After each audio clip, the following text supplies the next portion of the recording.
नमस्कार, मी राम पवार, एक marshal artist आणि माझा क्लब आहे योद्धा mix marshal arts.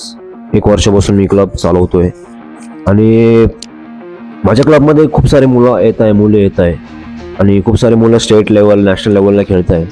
Boxing wushu MMA.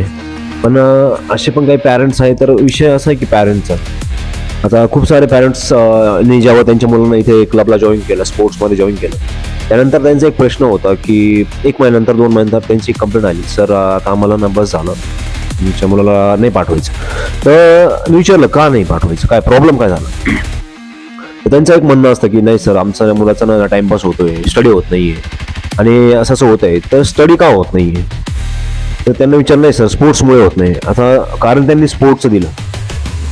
आता मला जेव्हा सांगा की ते मुलं जेव्हा बाहेर फिरता, शाळा सोडून बाहेर बसता, टवळकी घोरपणा करता, गाडीवरती फिरता, जेव्हा ते घरी मोबाईल 2-2, 3-3 तास मोबाईल बघता, तेव्हा त्यांचा लॉस नाही होत का.